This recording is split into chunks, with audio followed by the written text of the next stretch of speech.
Hey, what's up, y'all? Y'all good? I hope so. Okay, so today, the first three episodes of Cross Season 2, they're now available on Prime, and there will be a new episode every Wednesday. There are a total of 8 episodes for Season 2.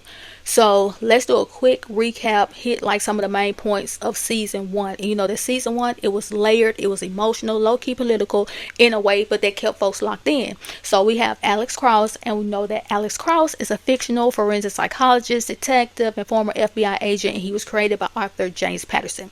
And we were first introduced to Alex Cross in the book Along Came a Spider, which was adapted into a movie. So in the series on Season 1, it's been a full year since Alex's wife was unalived, and he is still searching for the person responsible. And on top of that, he's raising their 2 kids, so his grandma moved in to help hold the family together, which I love because it adds that generational support element, and you can really feel how much he's trying to keep everything from falling apart. Now he has a new friend, and she keeps reminding him to make memories with his kids, like don't let grief steal their childhood too.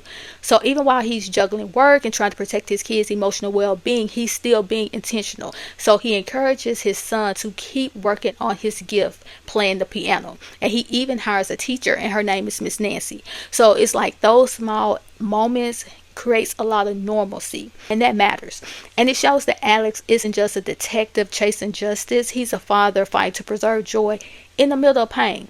Now on the crime side of things, at work they're investigating a serial unaliver in the DC area who's been dubbed the fanboy. And this isn't random. The fanboy, he recreates murders inspired by infamous serial unalivers from the past. Like it's twisted, calculated, and it's meant to send a message.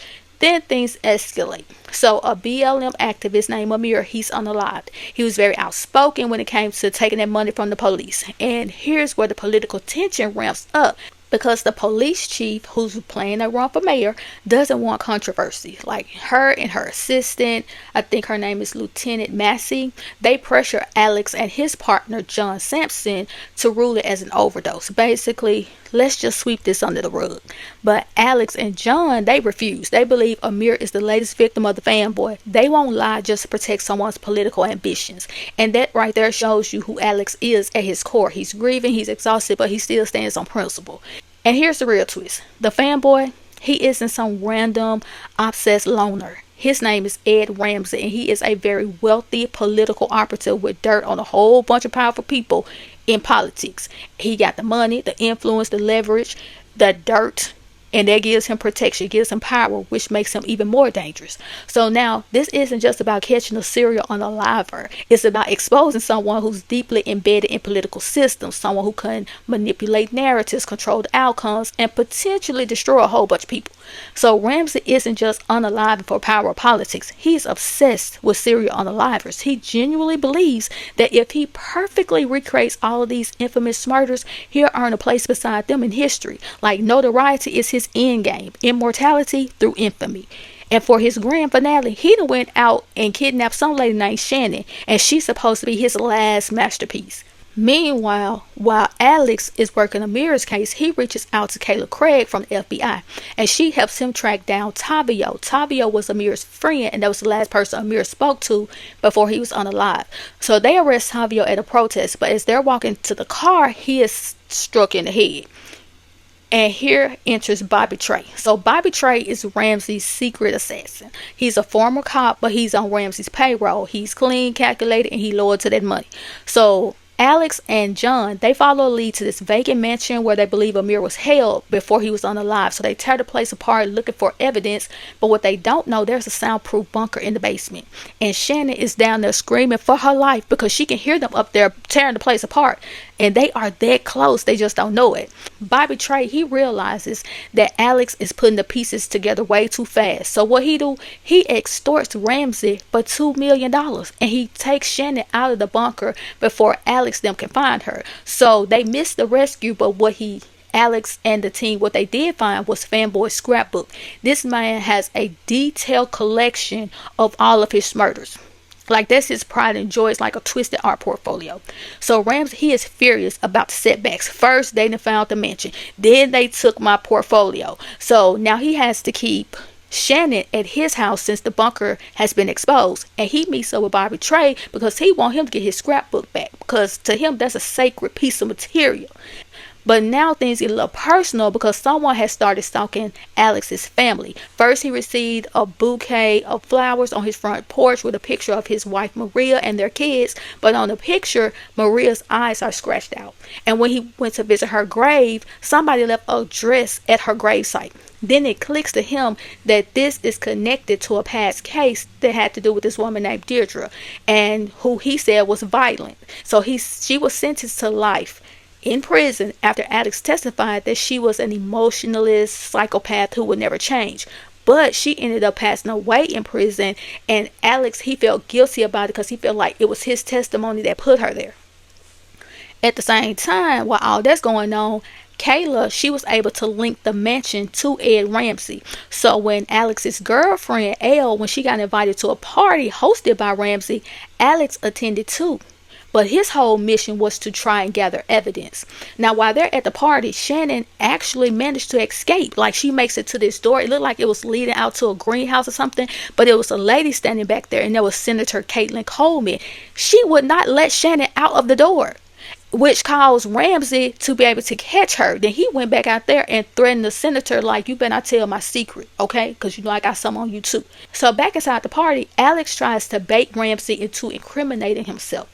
Then suddenly everybody's phones start buzzing, and there's a video that was leaked of Alex assaulting a man who he suspected to be the person to unalive his wife. So now everybody in the room looking at him like he crazy. So Alex, he accuses Ramsey of being the one to leak that video. He even called him fanboy, but at this point ain't nobody believing him because they seeing what he's doing on this video, so they think he just spiraling, that he angry and just unstable. He ended up getting suspended because he tried to attack or go at Ramsey. Now John, he has vowed to keep the investigation going, but at the same time he's feeling like Alex is pushing a little too hard, and then Alex go off on him. So now there's a little tension in their brotherhood. So Alex turns to Kayla and continues investigating on his own. She helps him track down a man named Mike, and that was someone who Ramsey forced to participate in his very first fanboy murder years ago. And Mike, he has been living with guilt and fear ever since that day happened. And since he just ready to be free of all that, he agreed to give a statement. But before he could fully expose Ramsey, he is murdered inside the precinct by Lieutenant Massey. Yeah, that's right. There's some old in the department.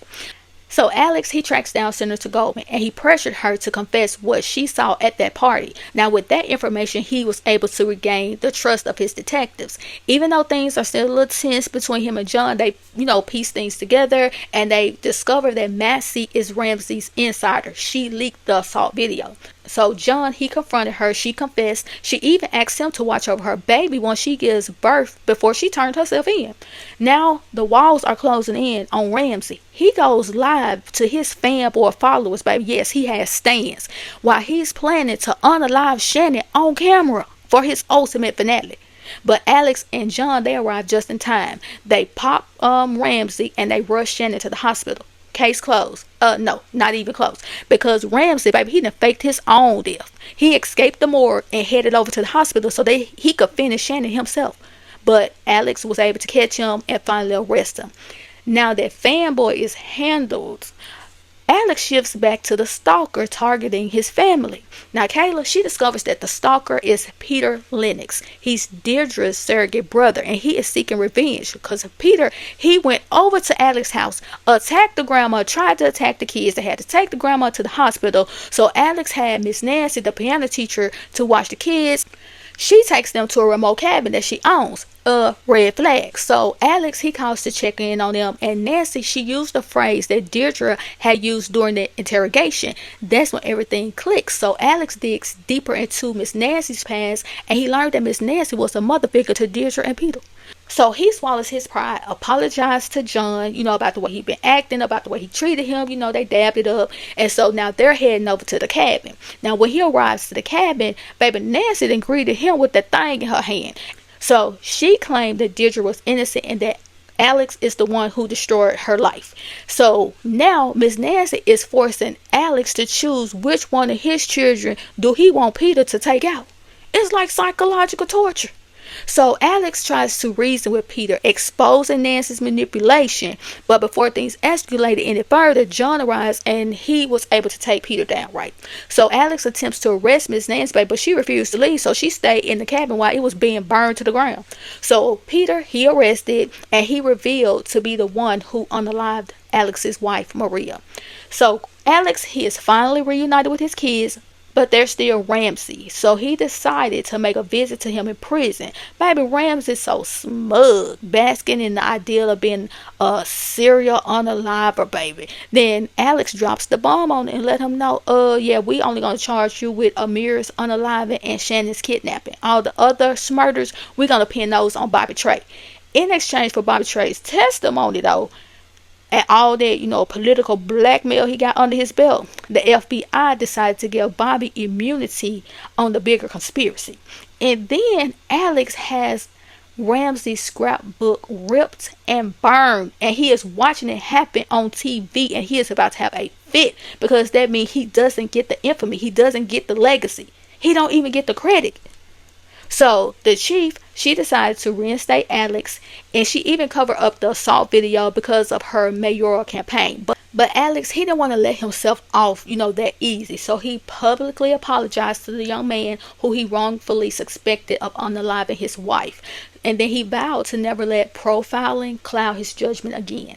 And finally, after everything is done, he decided to go to therapy because for the first time, he's ready to confront the grief that he's been carrying ever since his wife passed away. Like, it just wasn't about catching a unaliver. It was about like accountability, the brotherhood between him and John, like corruption, grief, redemption. But the real question I would say would be, when it comes to Ramsey, did Ramsey lose more by losing his freedom, or did he lose more by losing his legacy? And I think for somebody like Ramsey, he would feel like he lost his legacy, baby, because this man had a whole scrapbook, what they call little things that you take when the serial unaliver takes the person out. They always take a little trinket or something to remember what happened. It was like that detail. So I think for somebody like him, he'll feel like he lost his legacy. And it'll be interesting to see if some kind of way he show up again in season 2. But I know it's like season 2 is giving like this is going to be a whole different story. But I don't know. But if y'all watch Cross season 1, let me know down in the comments, and I'll talk to y'all later.